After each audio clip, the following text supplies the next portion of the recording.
And I guess welcome to this mezzanine mini thing. Matt took care of business while I was gallivanting around North Dakota a couple weeks ago, and he did his short little spiel on, I believe it was just the etiquette and behavior of people in movie theaters. Which has been an ongoing crusade of his for some time. Check that out if you haven't seen that yet. Worth a watch. It's informative, because that's what we hope to be here from the Mezzanine, is informative. And I guess the whole, as you saw from the title of this little video, we are going to be kind of filling in some coverage for a story that we've talked about quite a bit. Actually, we've held off because it just felt depressing, because it just seemed like this like it was the case of Ezra Miller just being a fucked up star kid, like they usually wind up being.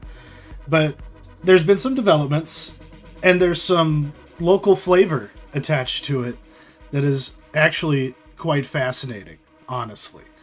So I think I'm just gonna just dive right into it. So if you know our boy Ezra, there they are. It's been a hilarious thing while following this whole saga. It's like you have to abide by the dude's pronouns. I don't know if I can call him a dude safely in this day and age, but there we go. And apparently, what is new beyond his just scores of incidences of being a complete asshat and a belligerent fucktard, assaulting women on the regular, and somehow just getting a mugshot and then posting bail and running away. Like, I'm surprised the state of Hawaii lets him stay, frankly, based on everything that we've seen so far. But apparently what happened with our friend Ezra here is that back in 2016 they were kind of this is around the time that like Flash and Batman v Superman obviously had come out by this point, and he's getting ready for Justice League and various other projects. Who knows if Fantastic Beasts and Where to Find Them had happened yet for him. I guess I don't know exactly, but I know enough about this situation to know that he was primed to take off in a really big way beyond just being a cute indie boy on the scene. Suddenly he's a franchise guy, he's a Warner Brothers guy, and he, like so many other people like Shailene Woodley, Justin Mraz, I remember seeing him in a teepee. He went out to Standing Rock to join the DAPL protests, and it was while he was there that he met a gentleman named Chase Iron Eyes, who, if you're from North Dakota, you'll know that he is a kind of a local activist, very much prominent during the volatile period where people were coming from all over the country to protest the Dakota Access Pipeline. And while he was there, he somehow got cozied up with the Iron Eyes family, including his daughter, whose name is Dakota. Now I've read a bunch of weird stuff. She has like 4 different names that he, she, they goes by, because of course we're in a gender soup situation. It's all part of this larger narrative around Ezra Miller grooming this young lady from the age of 12, culminating to today when she's 18, a legal adult, and yet utterly estranged and cut off from her family, doesn't have access to her phone, allegedly, doesn't have access to money or a car, and is completely basically just under the thumb of Ezra Miller as he goes on his post-COVID cope out rampage. And there's a lot of detail to this. Other people have of course they're gonna go into every single part of the timeline, and that's not what the point of this little video is.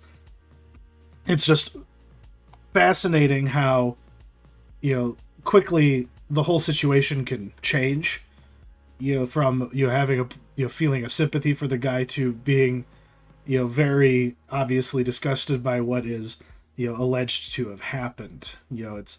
It involves like giving a minor drugs like LSD or alcohol or something along those lines, and just like meeting like a minor individual, and then over the course of 10 years getting him to the point where they are literally with you in Hawaii when you're choking women in karaoke bars because they've pissed you off while you were drunk off your ass.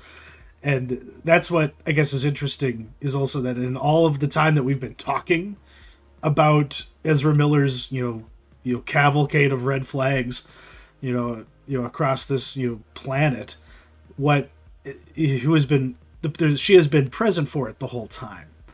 And her parents have filed a lawsuit. A judge has signed off on a kind of restraining order against Ezra Miller, and now they're trying to chase him down. He's on the run. Authorities can't locate him to serve papers to him.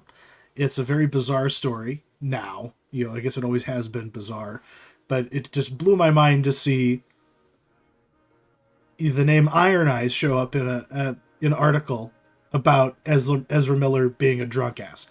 It's deeper than that, and it just hits close to home. Like, I had relatives in Bismarck who had a revolving door of activists living with them during that period, and you just have to wonder. It's like I don't know. Like, I guess you don't have to wonder anything. It's just kind of bizarre, and it's just now who knows where the story is going to go. Who really cares? I guess, except for the question of, well, what legally can happen to him, what is reasonable, and I guess post Johnny Depp, winning his civil case, what does Warner Brothers fucking do? Like, this is yet another prominent, situation where one of the people that they have employed, whether it be Amber Heard or Johnny Depp or Ezra Miller, has been involved in something so unsavory that the internet basilisk has decided they need to be fired. So, like, how quickly do they move? Do they move at all? It's like, what the fuck do they do with Flash? There's apparently been meetings, where they're trying to answer that very question. But as to what kind of action they can take, I don't know. Like, I'm interested to hear what Matt has to say when we, actually convene, on Saturday afternoon to have the show proper.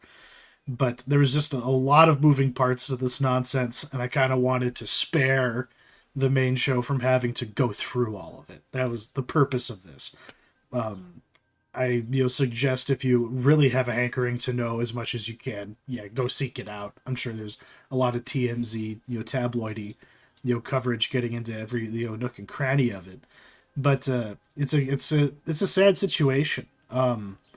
This Dakota, it was a young lady who's basically of the Greta Thunberg set. They're, she's, a token leak, a climate activist just like her parents are, the Iron Eyes.